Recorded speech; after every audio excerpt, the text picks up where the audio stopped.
do 114º dia. Neemias 3.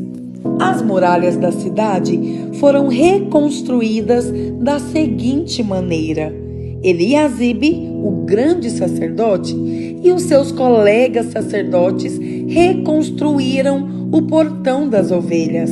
Depois o inauguraram e puseram os portões nos seus lugares. Eles reconstruíram as muralhas até a Torre do Cem e até a Torre de Ananel. Os homens de Jericó construíram o trecho seguinte.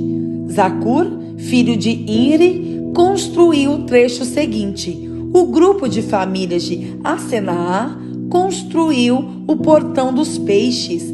Eles puseram as vigas e os portões nos seus lugares e colocaram os trincos e as trancas. As 3 partes seguintes foram construídas por estes homens. A primeira por Meremote, filho de Urias e neto de Acós. A segunda por Mesulã, filho de Berequias e neto de Mesezabel. E a terceira por Zadok, filho de Baaná. Os homens da cidade de Tecoa construíram o trecho seguinte, mas os homens importantes da cidade não quiseram fazer o trabalho braçal que os mestres de obras mandaram. Joiada, filho de Pazéia, e Mesulã, filho de Bezodias, reconstruíram o portão velho. Eles puseram as vigas e os portões nos seus lugares e colocaram os trincos e as trancas. Melatias de Gibeão, Jadom de Merenote e os homens da cidade de Gibeão e de Mispa construíram o trecho seguinte, chegando até a casa do governador da província do Eufrates Oeste. Uziel, filho de Araías, que era ourives, construiu o trecho seguinte.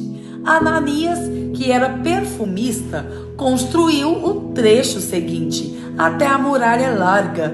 Refaías, filho de Ur, governador de metade do distrito de Jerusalém, construiu o trecho seguinte. Gedaías, filho de Arumaf, construiu o trecho seguinte, perto da sua casa. Atos, filho de Asabneias, construiu o trecho seguinte.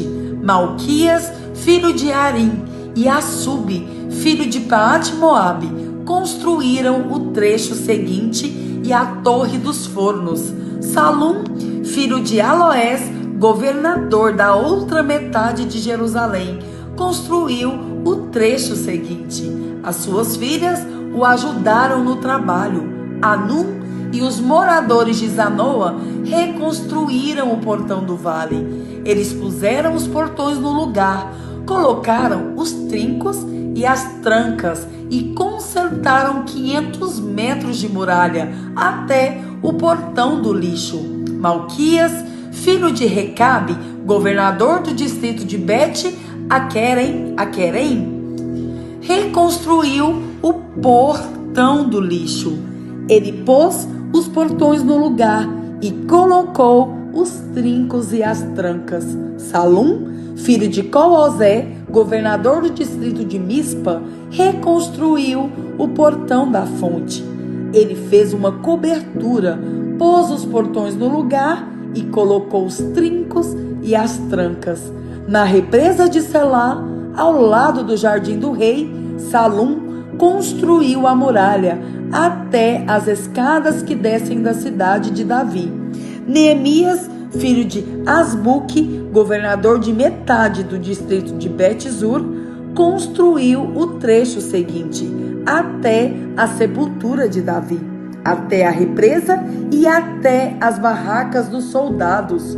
Os levitas também ajudaram a reconstruir as muralhas.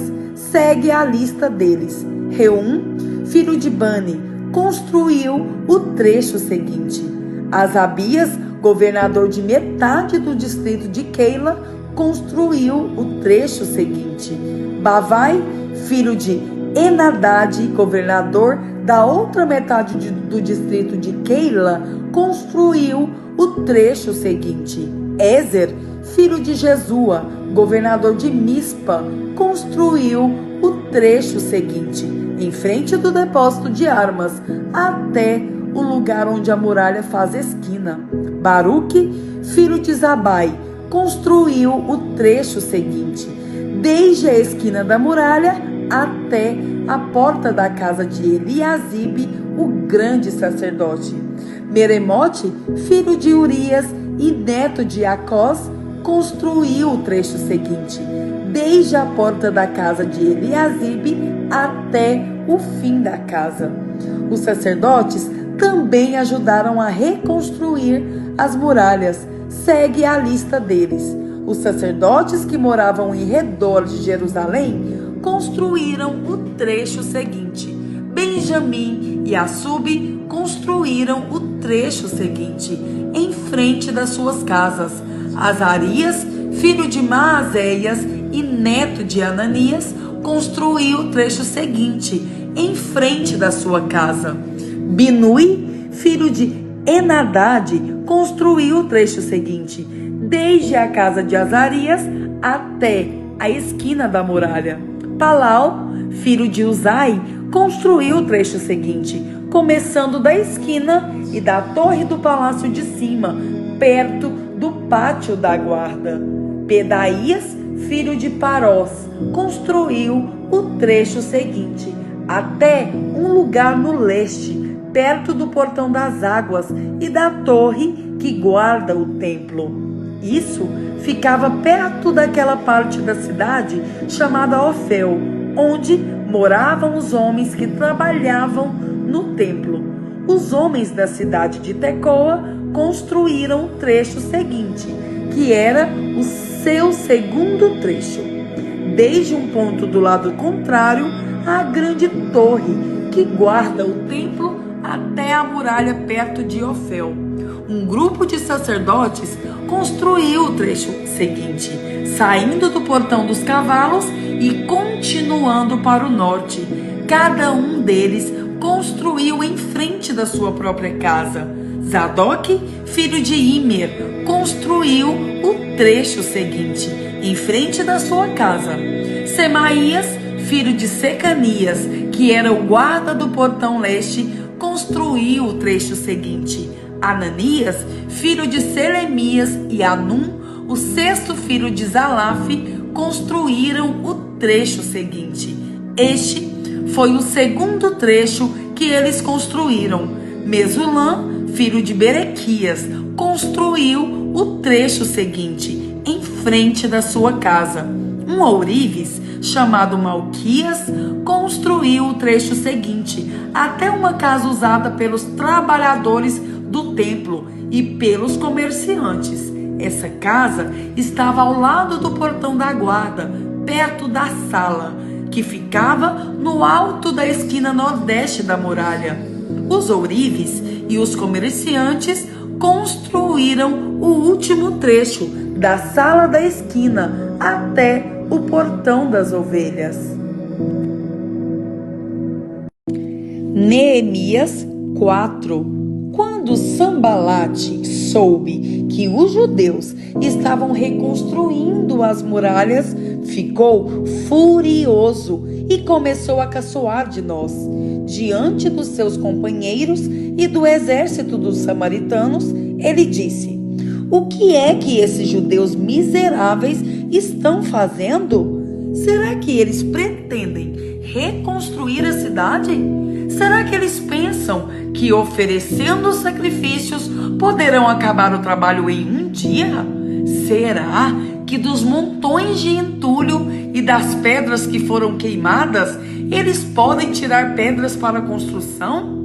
Tobias, que era do país de Amon, estava com ele e disse: que tipo de muralha eles poderão construir? Até mesmo uma raposa poderia derrubá-la. Ó nosso Deus, escuta como eles caçoam de nós. Faze que a zombaria caia sobre a cabeça deles mesmos, que tudo o que eles têm seja roubado e que eles sejam levados prisioneiros para uma terra estrangeira. Não perdoes o mal que eles fazem e não esqueças os seus pecados, pois insultaram a nós que estamos construindo. Então continuamos a reconstruir as muralhas e logo elas já estavam na metade da sua altura total, porque o povo estava animado para trabalhar. Sanbalate e Tobias e os povos da Arábia, Amon e Asdod, ficaram muito zangados quando souberam que nós estávamos continuando o trabalho de reconstrução das muralhas de Jerusalém e que as suas brechas já estavam sendo fechadas. Aí se reuniram e combinaram que viriam juntos atacar Jerusalém e provocar confusão. Mas nós oramos ao nosso Deus e colocamos homens para ficarem de vigia contra eles, de dia e de noite. O povo de Judá cantava uma canção assim: os carregadores já estão cansados e ainda há muito entulho para carregar. A construção dessa muralha, quando vamos terminar? Os nossos inimigos pensavam que nós não poderíamos vê-los, nem saberíamos o que estava acontecendo, até que eles já estivessem quase em cima de nós, nos matando e nos fazendo parar o trabalho. E várias vezes os judeus que moravam entre os nossos inimigos vieram nos avisar dos planos que eles estavam fazendo contra nós. Então eu armei o povo com espadas, lanças e arcos e flechas e os coloquei por grupos de famílias atrás da muralha, em todos os lugares onde ela ainda não estava consertada. Eu vi que o povo estava preocupado e por isso disse a eles e às suas autoridades e aos seus oficiais: não tenham medo dos nossos inimigos. Lembrem como Deus, o Senhor, é grande e terrível, e lutem pelos seus patrícios, pelos seus filhos, pelas suas esposas e seus lares. Os nossos inimigos ficaram sabendo que nós havíamos descoberto o que eles estavam planejando e compreenderam que Deus havia atrapalhado os seus planos. Então, todos nós voltamos para o nosso trabalho na reconstrução das muralhas.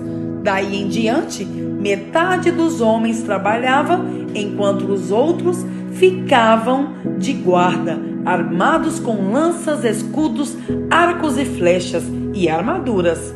E as autoridades deram todo o seu apoio às pessoas que estavam reconstruindo a muralha. Cada pessoa carregava materiais de construção numa das mãos e na outra carregava uma arma. E todos os que trabalhavam levavam uma espada na cintura. O vigia, que devia colocar a corneta para dar o alarme, ficava perto de mim. E eu disse ao povo e aos seus oficiais e às suas autoridades: o trabalho é muito espalhado e por isso nós ficamos muito longe uns dos outros nas muralhas. Se vocês ouvirem a corneta tocando o alarme, reúnam-se em volta de mim. O nosso Deus lutará por nós. E assim, todos os dias, desde o nascer do sol até a hora em que as estrelas apareciam de noite, metade de nós trabalhava nas muralhas, enquanto os outros ficavam de guardas, armados com lanças. Nessa mesma época, eu também disse aos encarregados do trabalho que eles e todos os seus ajudantes precisavam passar a noite em Jerusalém, para que assim nós pudéssemos trabalhar de dia e servir como vigias da cidade à noite. Nem eu, nem os meus companheiros, nem nenhum dos meus empregados ou guarda-costas tirávamos as nossas roupas, nem mesmo para dormir. E todos nós estávamos sempre com as nossas armas nas mãos. Provérbios 2. Filho, aprenda o que eu lhe ensino e nunca esqueça o que mando você fazer. Escute os sábios e procure entender o que eles ensinam. Sim, peça sabedoria e grite pedindo entendimento. Procure essas coisas como se procurasse prata ou um tesouro escondido. Se você fizer isso, saberá o que quer dizer temer o Senhor e aprenderá a conhecê-lo. É o Senhor quem dá sabedoria. A sabedoria e o entendimento vêm dele. Ele dá ajuda e proteção a quem é direito e honesto. Deus protege os que tratam os outros com justiça e guarda os que lhe obedecem. Se você me ouvir, entenderá o que é direito, justo e honesto e saberá o que deve fazer. Você se tornará sábio e a sua sabedoria lhe dará prazer. O seu entendimento e a sua sabedoria o protegerão e o livrarão de fazer o mal. Assim, você ficará longe das pessoas que vivem dizendo mentiras, pessoas que abandonaram uma vida direita para viver na escuridão do pecado, pessoas que têm prazer em fazer o mal e se alegram quando o mal é praticado, pessoas desonestas em que não se pode confiar. Então, você será capaz de evitar a mulher imoral que tentar conquistá-lo com palavras sedutoras, a mulher que esquece os votos sagrados do casamento e é infiel ao seu marido. Se você for à casa dela, estará seguindo o caminho da morte. Quem vai lá está perto do mundo dos mortos. O homem que visita essa mulher não consegue voltar para a estrada da vida. Portanto, siga o exemplo dos bons e viva uma vida correta. Os homens direitos de caráter viverão nesta nossa terra, mas Deus varrerá dela os maus e arrancará os pecadores como se arrancam plantas do chão.